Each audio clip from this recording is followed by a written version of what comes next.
No, it's on YouTube. It's streaming. All right, we're good. You want it? Okay. All right. Well, welcome everyone to the Making Waves Mindset Show. We are.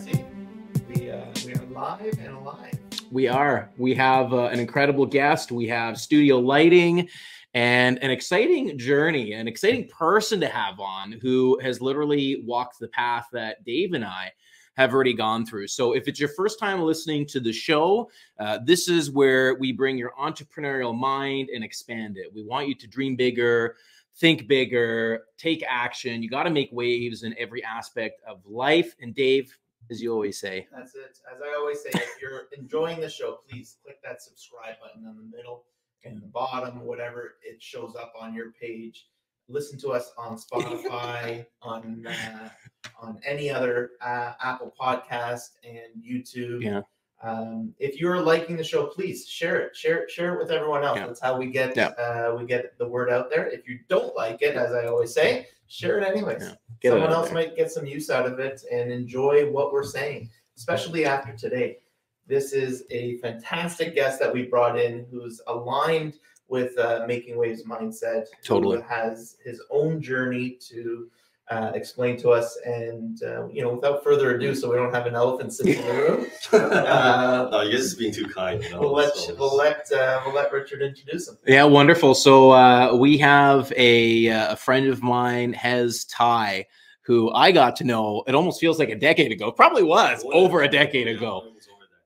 And we were both in policing together, working in separate organizations, but I had the opportunity to go work with his police agency, and we were doing some like collision reconstruction, something. I was talking to them anyways. And we kind of knew each other, but we didn't know each other. And I remember when he reached out years later, seeing that I had left policing to pursue the mindset of being your own boss and to get into entrepreneurialism.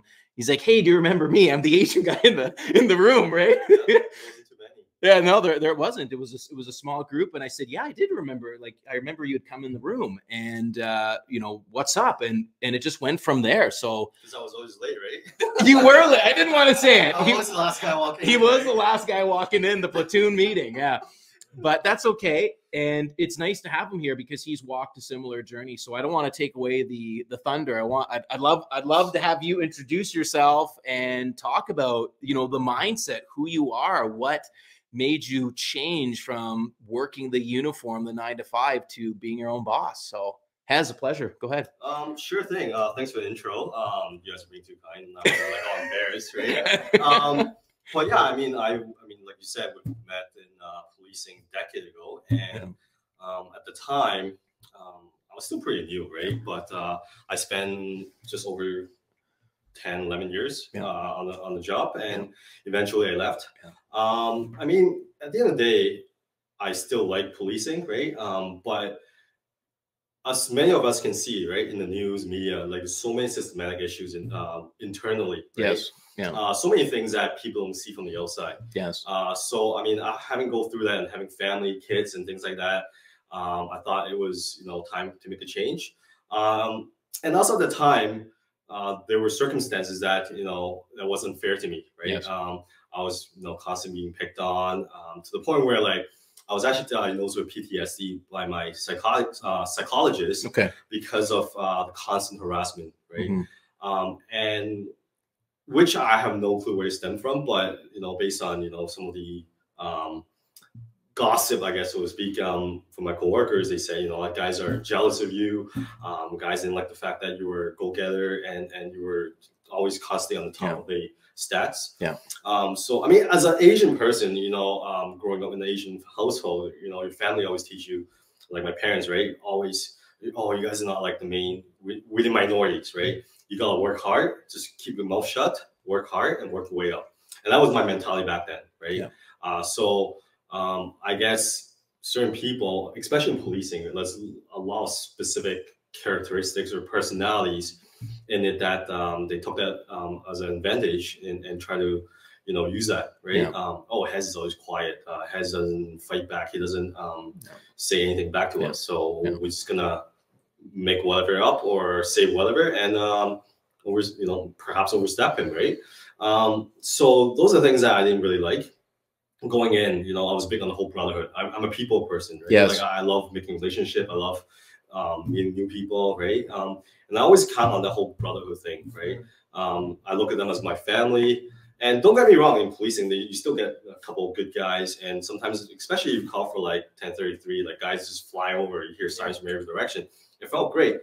But what happens is when you go back to the station, who are you then, right? Like the camaraderie is different, or the atmosphere is different, right? Right. At the end of the day, like you guys only know you for who you are at work, right? No one calls you up on your days off. No one asks about your family. No one knows who's in your family, how many kids you have, right? They don't care, right? So at the end of the day, like we are ultimately like a robot for the service, right? Yes. Do what you're being told.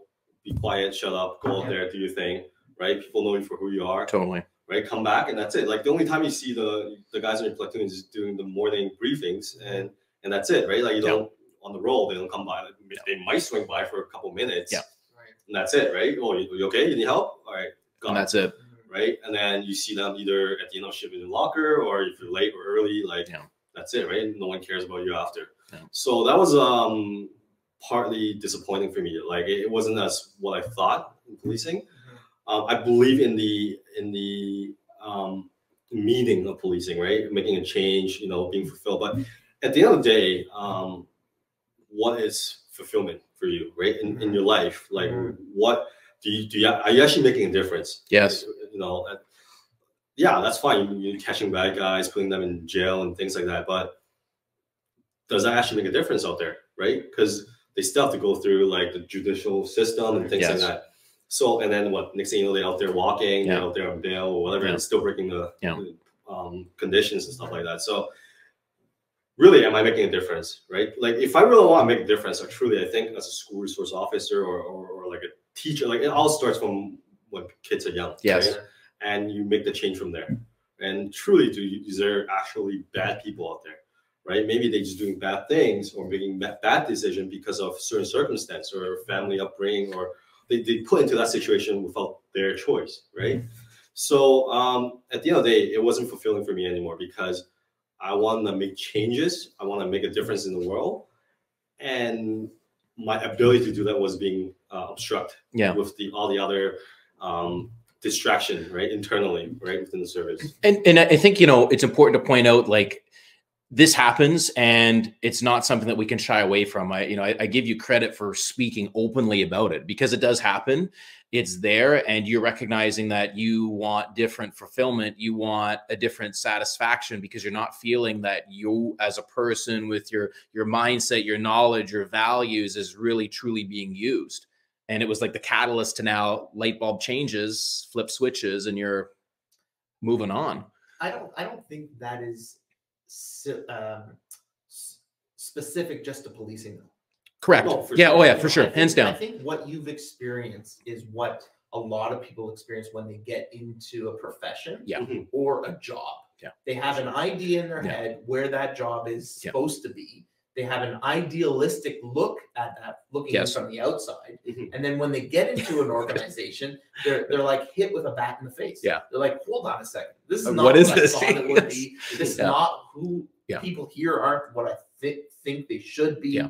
And you have your personal views that almost get crushed. Yeah. Oh, for sure. And I think that's what happens to a lot of people in a lot of professions, especially somebody who is self-motivated like yourself. Yeah. Someone who is looking at building and better and building more and encouraging your own personal growth plus other people's growth. And I don't think sometimes these professions that we think will be amazing don't foster that. Definitely. And because they don't foster it, it causes people to then look at it differently and say, is this where I should be doing? Yeah. Is this what I should be doing?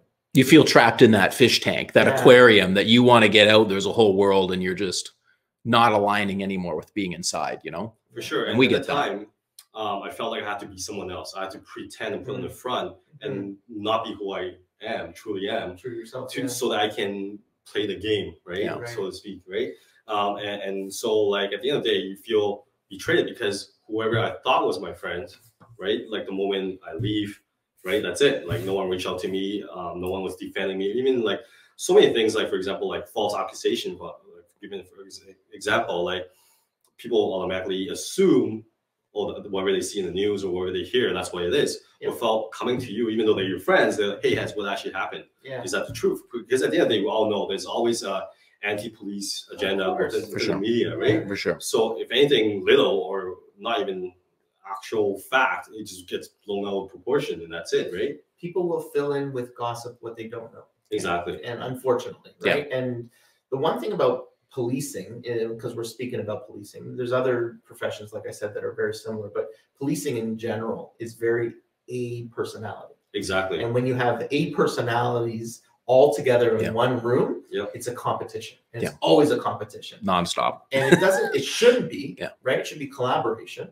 And they promote themselves as being collaborators because that's what they want to do. Because if you look at policing on the basic facts of what policing is, it's appeal principles, right? That's right. The community is the police and the police are the community. Exactly. So it should be a collaboration on all levels. But the problem with policing is not everyone wants to be a police officer. Who wants to be a police officer? People with A personality. For sure. And when you put that mixture together, you lose the collaboration and you start having silos. Oh, yeah. And when you have silos, it becomes dangerous. And which is funny because now those A personalities become higher ranks, right? And now they're trying to control the other A personalities, right? Yeah. So I tell a lot of my friends who want to get into policing, right? Like it's funny because when you look at it from inside perspective, you think you have control. You're A personality. You have control situation. But at the end of the day, are you actually in control? Because your 911 calls is dictated by the citizen out there. Yeah. What you do on a daily is dictated by your sergeant, your staff sergeant. Yeah. Wherever what it comes down to it dictates by the inspector from the station. Yeah. So really, as a cop, you're like at the bottom of the barrel. Yeah, 100%. And it's even more than that. Like if you actually look at it from like a 50,000 level in the sky, you have first of all, you have your politicians who are making all the decisions. Exactly. Then you have social media making decisions. Yeah. Then you have the citizens making decisions. Then you have all the oversight bodies. Policing is one of the most oversought industry out there. There is no other profession that has these many oversights that police do. Yeah. Some would say rightly so, because police have more authority than almost everyone within our society, right? Because they have the ability to kill somebody legally, justifiable. So yes, there's a lot of oversight, but you have all those levels. Then you have your organization, right? From the chief all the way down to the constable. So the constable on the road, the only thing you can control is whether or not you're enjoying your job. Yeah, exactly. That's all you control. Yeah. Period. You don't control the outcome of criminals you arrest. You don't control the outcome of the dictation that you get from your superiors. You don't control the politics. Nothing. You control 0, 0, 0. I mean, you control who you want to stop, but at the end of the day, do you really have control? Because you're being told to be, I know they say there's no quota, but at the end of the day, they still say it's a performance standard. Exactly, it's a performance standard, right? I'm telling you, like guys feel bad for giving out tickets. I personally, even though I'm top on the stats, because I want to work hard, I want to move up. But do I really enjoy giving people tickets? But you don't even have control of who you stop, because yes, the practical end of it, you can turn your lights on and choose to pull this person, that person. Yeah. But when it comes down to it, politics plays into why you're doing politics it. Play into are you going to give them a ticket or not? Yeah. Internal politics play into what you're actually going to charge them for, what your agency is saying to you, what's important, what's not important. Yeah, true. So you really don't have a choice, and you truly are, as a constable, you truly are a follower regardless. Exactly. And to take an A personality and put them in a follower position, that's where you have issues. 100%. And that's a funny thing, because when I spoke to different psychologists, they said even the person that hired, like, do the psychological test for the policing industry, they said they look for people specifically who matches the rest of the crew that's already working. They don't have a standard. The standard is whoever's there. Yeah. So if all the guys, the old school guys, are all A personality or whatever the personality they have, they want to look for people with the same personality that will get along. Yeah. So that's why this is a systematic issue where it just keep rotating, right? People just gonna keep, it's a cycle. It's a vicious cycle, right? And that's the thing, right? And the same thing, like you said, how many tickets you give. Yeah, it doesn't matter, because to them, the more tickets you give, the more budget the police department is gonna get. Yes. Mm-hmm. So ultimately, are you working for the public, for the people making change, or are you working for the politicians, for revenue, service, for money? So, what's interesting about this point is people are always fighting to get to the top. And at the end of the day, actually, one of our first guests, Dustin, said, like, who's the chief of EMS? Like, who's the chief of police? Nobody cares. It's the people within the culture that become obsessed with the rank. They fight each other in these silos. Meanwhile, you're like, I'm going to have a more fulfilling life outside. So let's get into that, because my big thing, and Dave and I spoke when we left, it was the freeing feeling of nobody even knows who these people are over there. You guys are working in your own world where you think your title is important. You leave and you feel a breath of air. You feel like I'm controlling now my future for my family, for my business, for the everything I want to do. And I'm not relying on this dog-eat-dog, a-personality silo world, you know? Definitely. Like when I left, well, just before I leave, I look at a lot of guys that have left before me, or the chiefs or superintendent. You know, a lot of those guys leave on a bad note as well, right? Like, because what, like nobody knows who they are, right? Or they get in trouble for something and they have no choice, right? But at the end of the day, do we really care who you're after? Like, you're just this person, right? Your number, right? I'm just gonna give a name like Chief Tom, let's say, right? Yeah, you can retire or leave, but once you're out there, I see you on the street. Hey, Chief, do I call you Chief or do I call you Tom? Like, who the heck are you, right? So, but even more so, sorry to interrupt. No. Even more so, even when you are the chief, in the grand scheme of the world, I could name off 50 people who have more impact on our world than the chief of police of Toronto Police. Yeah. Does that make sense? What I'm saying? Definitely. Just because you are the chief of police in your world, you are the president. Yeah. You're the man in charge, woman in charge. You are the leader of this organization. Outside of that, in the grand scheme of the world, you're nobody. Yeah, exactly. You're a nobody. You are just a title. Yeah. Right. So, and that's to me is the thing. You can do so good in our society. Like your profession that you've chosen to come into now, how many lives are you changing by giving a home, which are the basic needs of people? Shelter, food, right? Medical. These are the basic needs of people. You're now enabling people to live. Yeah. Definitely. Yeah. What is more beneficial and what's more giving than doing that than leading a bunch of people? Yeah, for sure. And like to touch on your point, right? Like when I left, right? Like you said, it's a breath of fresh air. Like I don't know if I'll be alive today if I'm still in policing. Yeah, and that's a fact, right? Like I was going through so much, counseling and things like that just to make sure that I'm sane, right? And so sometimes I got to think about my family, my kids. Like, do I want to be there for them? Do I want to be there to see them grow up? Yes. Right. And so at the end of the day, it's not easy to leave. But once you leave, you see the other side now, right? That was easy. That was easy. There are still struggles, of right? Course. But for me, like a lot of people, I'm not sure we touched on that, but I got into real estate. And for me, I chose real estate because, firstly, a lot of people think real estate is a lot of money, right? No, that's incorrect, because you got to work really hard for it, right? Especially because now it's your own business. Your mindset and mentality, everything has to shift, has to change. You're so comfortable working for a job, working for someone, right? You're getting a paycheck on a regular basis. You don't have to worry about like what's going to happen next. Yes. Right. But when you're in your own business, you put more effort in because of that as well. So it's more fulfilling that way in a sense. Yes. Secondly, like you mentioned, yes, I'm helping family because, and I went in with that mentality, right? Some people go in might be like, oh, I want to get rich, blah, blah, blah. That's not going to happen, right? Like I've been exposed to a lot of unfortunate people when I was in policing, right? And so same thing, when I'm out there here, doing my real estate, I still get exposed to a lot of people who have trouble finding homes. Yes. Right. And it's very sad because I'm just going to say out there, right? Put it out there. Like you're a problem solver. Exactly. You're solving people's problems. Exactly. And you got to be creative and find different things and ways to help people.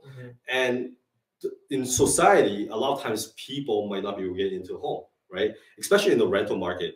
For example, I have a lot of clients who are Black, Browns, or Asians, right? Those guys are always looking for homes. But what happens is they always get rejected, right? Because landlords are usually white, Asian, right? Or of a different ethnicity. I'm not trying to specify ethnicity. I'm not racist or anything like that. But I see that it's just an issue because why are always the Black guys and brown guys that are getting rejected? Why are newcomers getting rejected, right? I got people call me, like Asians from the other side, asking, straight up, do your clients cook a lot of curry, right? Because we don't want the house smelling like that, which is fine, but I mean, you can't say that, right? Or like, Oh, your clients, how much do they make a month? Oh, 8,000 to 10,000. That's more than sufficient for a rental. Okay, sure. Let's see all the documents, but they should be fine. The moment they look at the ID, the mugshot of the ID, like, oh no, they rejected. And it's nothing to do with like credit score, broken job history, Perfect, T4, T4As. Okay, professional accountant, insurance broker that gets hired all the way from somewhere else. It's very interesting. Why are they getting rejected? Either they don't give me a reason, or they don't make enough. Hold on, your property is $2,500. They make $10,000 a month. How is that not? It's more than enough. It's more than enough. Exactly, right? So, and then they keep getting rejected. So what ends up happening is some of these people end up being homeless then, right? So once again, when they become homeless, they put in the situation or circumstance that now they have to do things maybe out of their own will or the choice, right? That decision comes in from that, right? Like, who knows, right? Yeah, systemic. Exactly. Wow. So for me, like, one of my goals is to get, it's tough though, right? Because it's a lot of work, and sometimes, we don't get paid for all this prep work and things like that. We only get paid once someone gets in the home. Yeah. But I'm still striving to still try to help these people get into the home. So it's not easy, right? And I'm sure you guys know, being, having your own business now compared to working for an organization, right? So once again, the mindset has to shift, right? Yeah. And how do you get yourself motivated? How do you push yourself? How do you become better and above other people, right? Well, let's talk about that. How do you do that? How do you adapt your mindset to, I'm doing something different? Like we've spoken on the show about having to get up early, or I wouldn't say that, get into a routine where you celebrate the small wins. Like for Dave and I, we're normally exercising first thing. We might do a meditation, we do a reading. We're always celebrating the small wins just so we can get those good vibes to push into the hard stuff that we got to do. Yeah. So what would you say to somebody like, hey, you got to change it? What has worked for you? Well, definitely. I mean, typically speaking, as a realtor, right? Like I have a lot of friends, right, within the industry, and the reason for that is because they say, right, if you want to surround yourself who you want to be, right, and it's true. It's very true. Who can pull you higher. Yeah. So I try to surround myself, make connections, and build relationship with people who are doing better than me, right, so that I can be like that one day. So that's one part. But the other part is they become successful because they also have a routine as well, and they have a set schedule. This is what I do every day, which is fine. I think for me, because I have kids, and a lot of my colleagues might not have kids or family, they more like independent. It's easier for them to do. So what works for me is because I have kids, I have to cater my schedule to school, right? Drop off, pick up, extracurricular and things like that. So it makes it even more difficult. But I think bottom line is, as long as you have a set schedule, right? Calendar is very important. Everything you do, put in your calendar, your sleep time, your family time, like everything, right? Even just like, I'm not saying like washroom time, but block your time, put it in there. Blocking, exactly. Okay. Right? Block your time. So at least even if you don't fall exactly the way you want it to be, you have a framework to go with so that your time and schedule is used wisely and properly. Right. We've heard a lot of people mention that. Yeah, this is really good to hear again. So, I mean, as much as I want to wake up at 5, like how you guys, right? And I want to go work out again. Yeah. With my kids, they don't go to bed till like 1 or 2, right? So, as much as I want to wake up at 5, I'm not even having enough sleep when I wake up at 8, right? So, but I do try to, work out and have an organized schedule in that sense. So really it comes down to blocking time. So yeah, if you're trying to get into business and you don't know where to start blocking your time, start understanding where that value is going to go for you, It definitely makes sense in relation to transitioning from something that was so structured where you had to be on shifts, right? You were in a structured schedule to then go to something, and we talked about this on a couple episodes, was you went from a structured schedule into you now have the world. And how do you structure the world, right? You yourself have found, because you have children, that is your best avenue. Structure around your children's schedule so that you can, because you're now in a position where you can probably parent more. And thankfully, right? Because you're not on that policing schedule anymore. You can spend more time with your family. So now it's better for you to schedule your life around what they're doing, which is more of a benefit for you in being happy, in living longer, enjoying your life, enjoying your ability to be an entrepreneur and having your own business, and that you can spend that time with your kids is so important. And now you have that ability to, right? Well, for sure. And I think in order for the scheduling to work is you have to have discipline, right? To follow through, right? So whatever you tell yourself you have to do, there's no one there to dictate what you do at the end of the day, right? So it's you yourself that have to govern yourself. So discipline comes in, it's a very important part of that. I think it's huge, it's very huge. And you have to be consistent, you have to follow through, because the moment you drop off or following your own set of rules, then you become just someone who's off on the days off, right? Or a student who's on the summer vacation, right? So, I mean, ideally for me, at least, is like, you know, I have some sort of structure, like where in the morning, I want to wake up before my kids. Most of the time it doesn't happen because it's still pretty early, but back then in the summer, I would like, you know, do my prep work for my work, like scripting, prep myself to improve myself, right? Before they wake up, I drop them to school. So I use the drop off time and pick up time as a bracket, I guess, right? And then in the morning, I will do my lead generation, trying to get more business, right? Build my relationship that way, follow up. And then in the afternoon will be like, you know, showings and things like that, right? So it's more, if you organize your schedule in a bigger framework and narrow it down to specific things, that might become easier, right?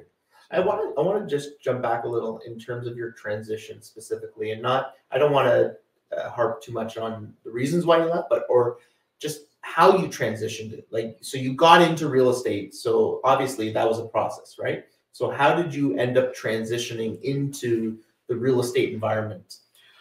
So I was doing it part-time when I was already in policing, because I wasn't happy where I was. Right.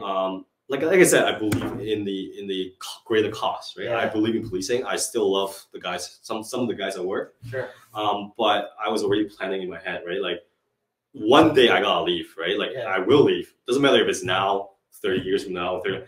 Even if I retire properly, I'm still gonna be what, like 50, early 50s. Right. What am I gonna do? Yeah. Right. So I always had an interest in real estate, like not just from helping people and perspective, but also I enjoy the physical part of it, like the construction part. I enjoy looking at homes. I enjoy looking at little decor, staging. Look at the staging in here, right?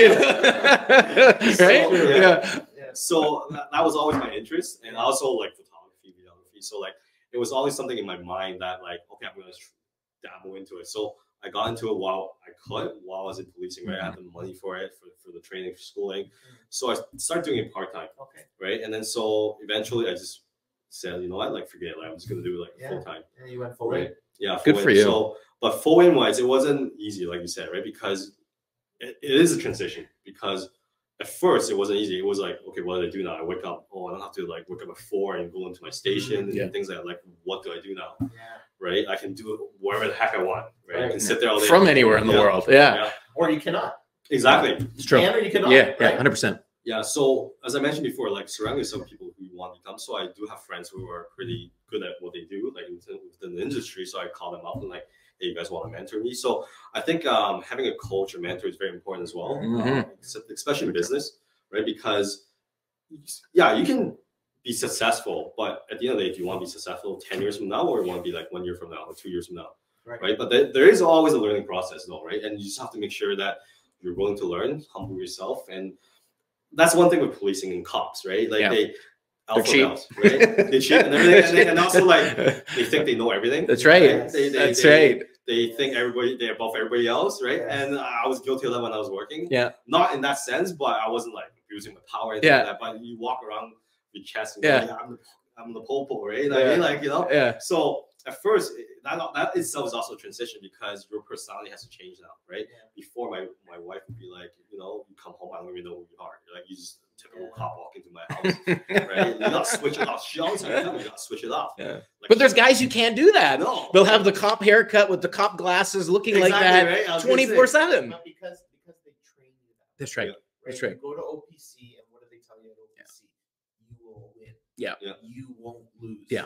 You will always win, no matter what. True. Because it's a mentality that policing has to have, because you deal with violent people. Yeah. So if you don't have that win mentality, but the thing they don't teach you enough of is how to separate you as a person and reintegrate you. And no, but you as a person, as a police officer, and you as a human being. It's true. As a police it's very officer. true. Human being. They don't train you on that, and they don't teach you that, and that's why you have issues. Yeah. Because at the base root of who we are as people, we're human beings, and you need to treat people as human beings. Yeah. And we get guys who are actually like that, who wants to be they call it humanize the badge or whatever. Yeah. So guys out there trying to be themselves, And now what, the 75% of the old school guys, the alpha male, is going to be like picked all over these guys now. We're like, oh, they get like segregated, they get outcast now, right? Because oh, you're not a typical cop, you're not one of us, right? Yeah. Like, why are you being like, you know, whoever you are, right? So soft for it. Remember we heard that from Dave Louse, right? We did. Dave Louse was on one of our episodes. Him and his wife opened up a gym, but he also became a photographer, right? So while he was on the police department, he decided to do photography.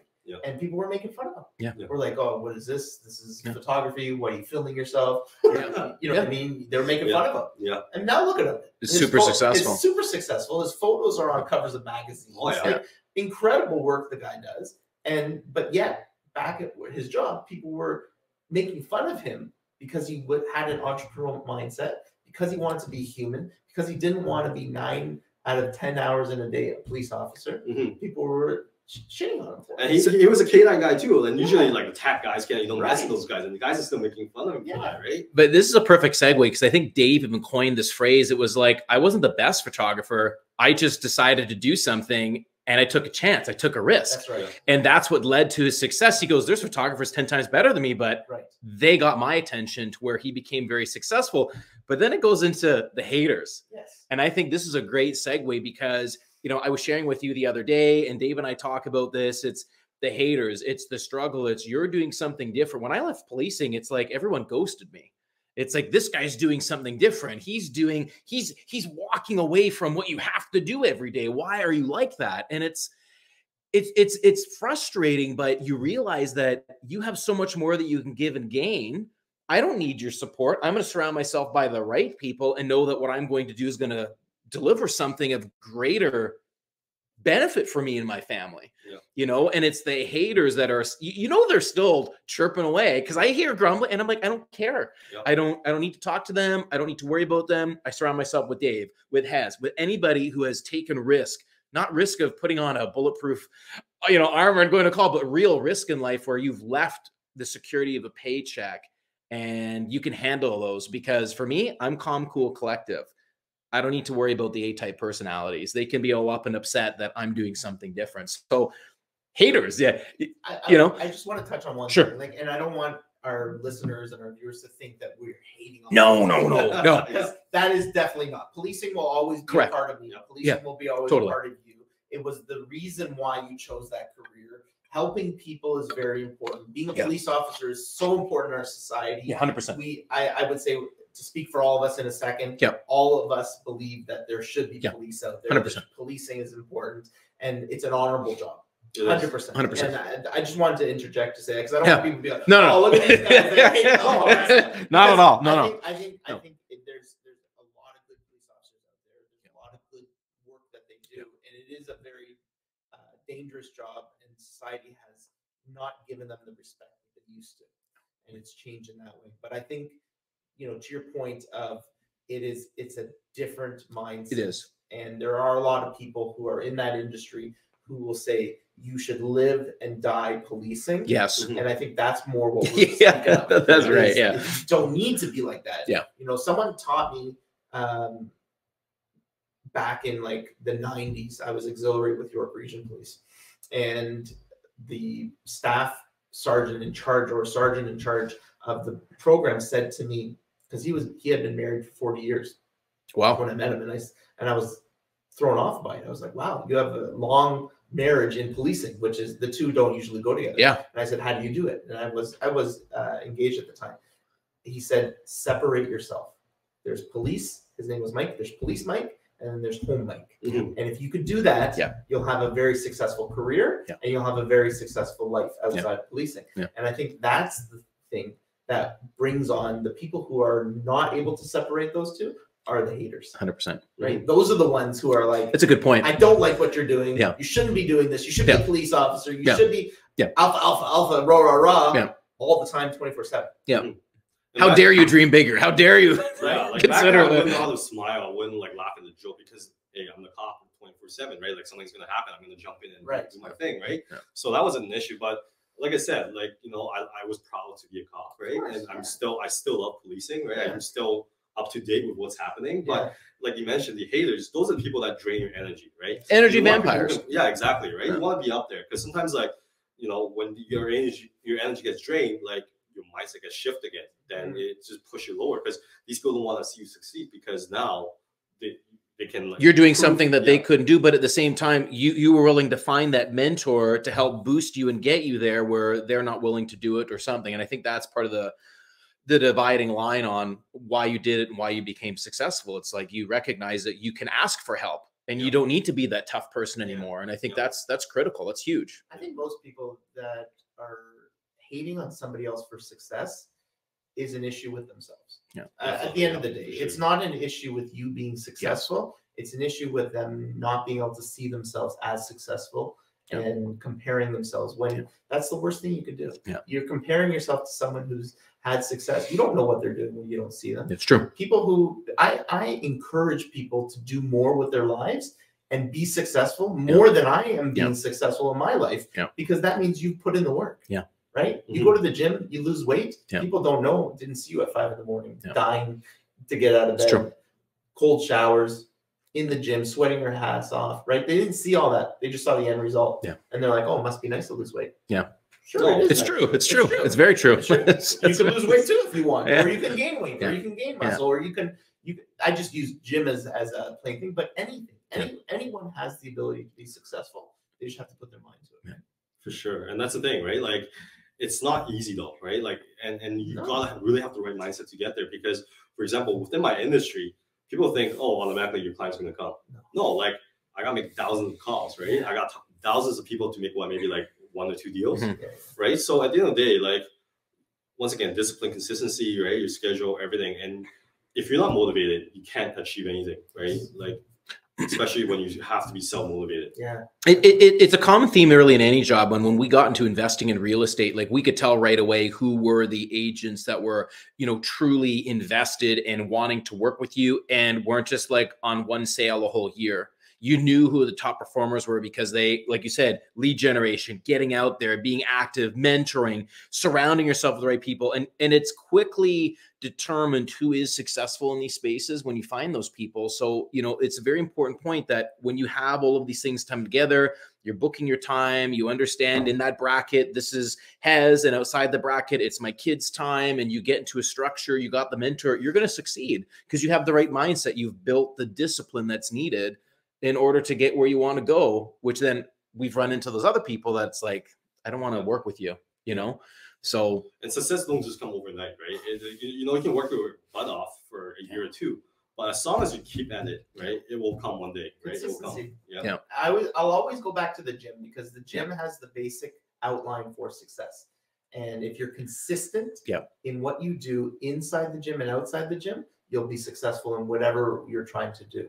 And the same flows over to business. The same flows over to trying to get a promotion at work. The same flows over to anything you're dealing with. As long as you're consistent in everything you do, then you'll be successful in whatever you want to do. For sure. And I think going back a little bit, when I left policing, I also look at people who left before me, right? Who left and now became successful, right? I'm like, how did those guys do it, right? Look for people who you want to be or follow, right? It's a good point. And every time I kind of feel kind of discouraged, I'm like, well, those guys did it, right? And they became who they are today. So there's no reason why I couldn't be, right? Exactly. So do you have, and I'll be honest, it happens to me, but do you have those days still now leaving that? Because we left kind of around the same time, give or take.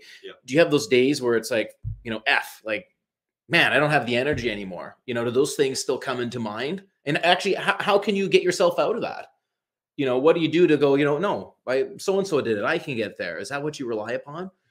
So that's one. Yeah, I do get those days, right? Definitely, right? Like, I think a lot we of all people do. We all do, right? And sometimes I do think back, right? Especially when I work my butt off for 2 weeks, 3 weeks, not getting paid, right? Or 4 weeks. And then I'm like, oh man, like, I should have stayed, right? Like, or I should have gone to something else that would have just been easier. But ultimately, I think about, number one, people were left, right?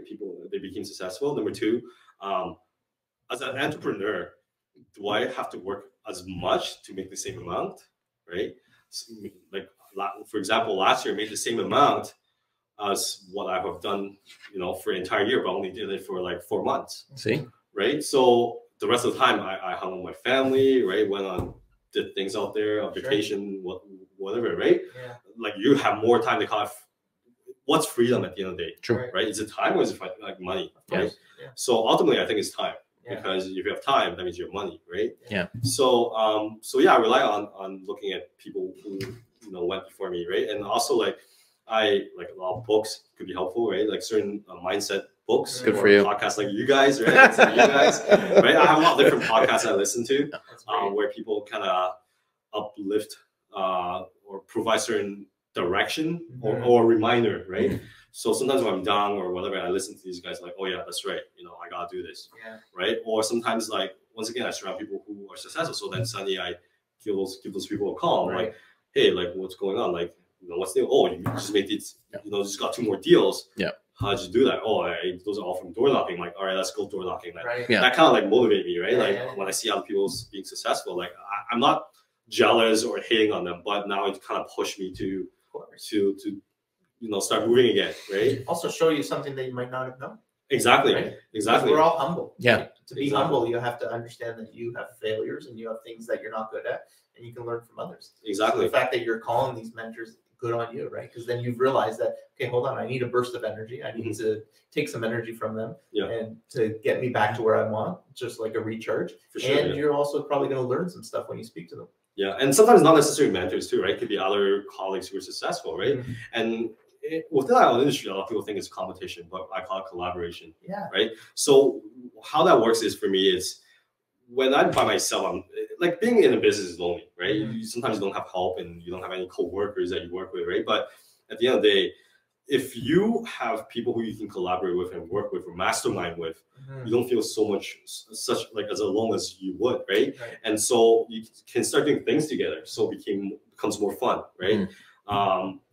So that, hey, I'm not just door knocking by myself. Now I have a couple of buddies I can door knock with.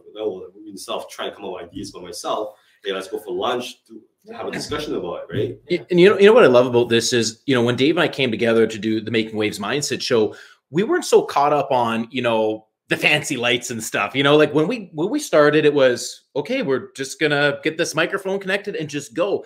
And what was fascinating about that journey was it sucked at times. There were downs, but we knew having people on the program, somebody even like yourself, to share their unique story, because your story is so unique. You might not think it's bringing value, but every time we reach out to guests on the show, I get that a lot. They're like, I'm just new, I don't want to get started. I'm like, yeah, but you bring a story of success to somebody who doesn't even know what to do. And when they hear you talk, they know that they're getting uplifted. And then to hear you bounce like, yeah, there are days, but then I can reach out to other people and re-energize myself. It's the circle of success. And everybody, no matter where they are in the journey, has so much that they can offer someone. So it's for sure. And to touch on that point, like, as I was saying, right, like being collaborative, like, yeah, example, like, having you here, exactly. This is partly, we're helping each other out as well, like mentally, like within your mindset as well. But at the end of the day, like, it's the mindset that kind of makes a difference, right? Sometimes people don't want to take that risk, and it takes that first step to do it. And like you guys, you just want to plug in your mic and call it a day and start from there, and that's perfectly fine, right? It's about getting started, right? Because you can wait till everything's perfect, get started, but that's 10 years from now versus. I get started now. So true. Yeah, okay, it might suck, but people are still watching it, and maybe by the time the 10-year mark comes, you perfect it, and now you have like 500 episodes in versus your first episodes now, right? So your experience over trump your perfection, I guess. Right. Yeah, that's the one thing that we've always talked to each other about in mentoring. It just do it, right? Just Nike it, right? Just get on and do it. And it's the first step is always the hardest, right? It was the hardest first step to leave your organization and do what you do full time. It was the hardest. That was the hardest step. The next hardest step is going to be the next first thing you do, right? And whatever it be, it's that first step is doing, but it's a mindset. Exactly. You have to get into it. And sometimes you need a lot of help getting into that mindset and listening to podcasts, reading books, talking to mentors, all that kind of stuff helps you out. So for sure. And something that kind of pulls me also, like sometimes when I'm sitting there kind of regretting my decision, I'll make a chart, right? Pros and cons. then the pros always outweigh the cons, right? Yeah. Like now. That's a good strategy, actually. Yeah. That's a very good strategy. It's because we don't give ourselves enough credit. Yeah. Right. We don't say to ourselves, "Look how good I'm doing." Yes. We're humble people, right? Yeah. And when you're a humble person, it's hard to say, "Look at all the good you've done," compared to all the bad that's happened. Totally. Right. Yeah. And then when you have, sorry to interrupt, when you have on the paper, right, it makes a huge difference. Yes. As well. Yeah. Definitely. Yeah. So, writing things down. No, it's a great point, because writing things down, and this is what we want people to, when they're listening to the show, we want people to understand and get tips. Right. So writing things down, very important. Yeah. Not typing your phone. Like, you got to get a pen, a piece of paper. Huge difference. Yeah. Big difference. On the wall, right? Frame it up or something. Yeah. So every time you walk by, you kind of remind yourself, right? Very much so. Good for you. Do you have any advice that you want to give to somebody who is stuck in the 9 to 5 and they want to move on? Like, you know, I think it's a very integral part of the show as we wind down, how they can walk away from this episode knowing, hey, if Hez can do it, I can do it. Well, I think, I mean, I'm humble myself, so I don't want to say, like, you know, like, I'm giving advice. Yeah. But if I were to, like, start again, which I kind of did, this is what I would do, right? Like, plan your exit strategy, right? Think about what you want to do, because that time's going to come, whether you're going to retire at your 30 mark or leave early at like 20, 10, right? That time's going to come. So what are you going to do? What do you want to do? What are your side hobbies? Develop those hobbies now, because those can end up making your living, right? Right. And then while you're still within your 9 to 5, save up. Yes. Right? Yeah. Have that money there for either for rainy days or for you to throw back in your own business, right? So I did save up, but I didn't save as much as I would like to, because I didn't expect that much of money that you would put in, right? But at the end of the day, it costs money to run the business. Yeah. The more money you put in, the more successful you could potentially get, right? So save up and then just gonna do it, because like it's a courage part where like the unknown, right? That the risk that people not sure about and eventually have to take. Yeah. So I know people are very comfortable in policing. Like we still know, like in policing in locker, like guys complain and all the time. About like work and I want to say the B word, like, but I don't know if it's in every profession. It's in every profession. Yeah. They're bitching about like this and that. I want to leave, but hey, so how no one's leaving? Literally, they don't have the courage. Right? 90 to 95% of the conversation in the locker room is about people leaving. Right? And then, but then the moment someone leaves, they're like, oh, why is that person leaving? Why is that person leaving? What is he doing now? Right? But it's that person has taken steps that other person is not willing to do.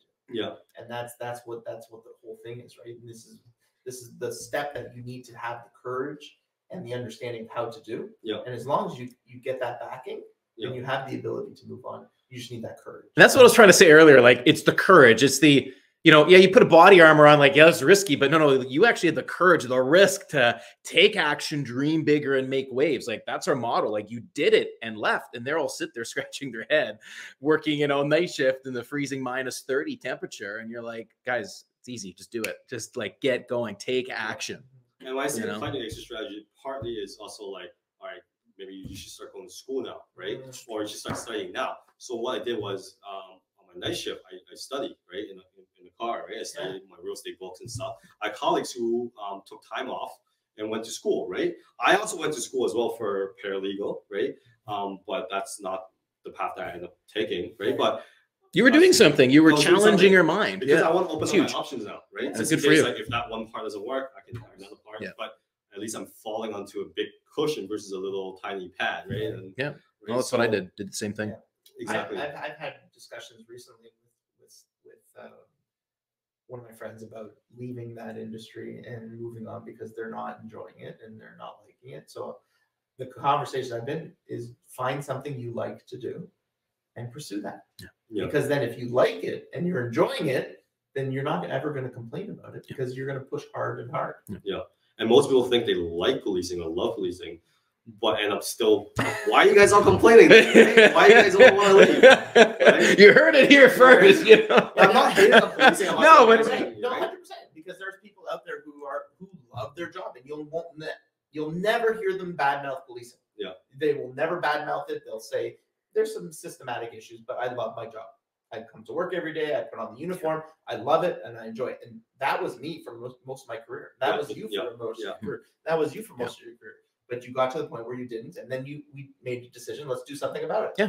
Life is short. But there are people who are going to retire in that job who at the end of the retirement are going to say, this was the best career I've ever had. Yeah. Best decision I ever made was a police officer. Yeah. And I loved every aspect of it. I don't know how often though. I would say majority of them will leave and say, hey, if I can restart, I'll be a firefighter. But there are select few. Right? Yeah. But my point is the majority of them are on the opposite end. Yeah. But will never make a decision because they don't have the courage. I was gonna say that they or the say support that because they never made the jump, right? They never actually did it. That's right. And then that's the thing, right? And it's also funny too, you mentioned, because sometimes like you get guys who's in recruiting, right? Yeah. And say, "Oh, it's the best job ever," right? And then they go in the locker room, like, "Oh, this is the worst." They're sitting in the locker room saying how bad this job is, politics and bureaucratic. And I think like ultimately, like you said, we all love our job at some point. But I think depends on the job. There's jobs out there that there's only certain lifespan that some people can last because of a trauma, the different dynamics that happens, right? That changes that factor, right? So. Well, Hez, it's an absolute pleasure to have you on the Making Waves Mindset Show. Where can our audience find you? Where do you service? Who are you working with? And just feel free, tell us your social media handles. And well, I service all over GTA, so I am with kids. I never sleep, so you guys can call me anytime, right? I'm there for you guys, just like I'm there for you and you, right? Thank you. But my number it's 416-843-6039. Or you can reach out to these guys. They have my contact as well. I'm always on my social media also. You have some great content. You've put out a lot of good videos. I'm trying. Yeah, I like it. That's a new thing now, right? So my social media is hez.realtor on Instagram or Homes with Hez on Facebook. Homes with Hez, I love that. Perfect. We'll have that all be available in the description and bio. Well, that's everything for our show today. We want to thank Hez again. And, you know, as Dave and I always tell you, you have to dream bigger. You have to make waves. You got to splash the water, and you have to take action, which is exactly what Hez has said. You need to have the courage to move on. So don't think you're the only one. There are many people looking to do other things, and not be afraid. Dave? Awesome. I'm on Instagram. You can find me, David A. Moskowitz, or come on down to Stretch Lab and get there you go. Do you want to do an update? No. Let's do another update. Okay. Show. I don't want to check anything. Any samples here? And you can find yours truly on LinkedIn, Facebook, Instagram, YouTube as well at Richard Di Biase. So until next time, everyone, continue to dream bigger, make waves, and take action in life. We'll talk to you on our next episode.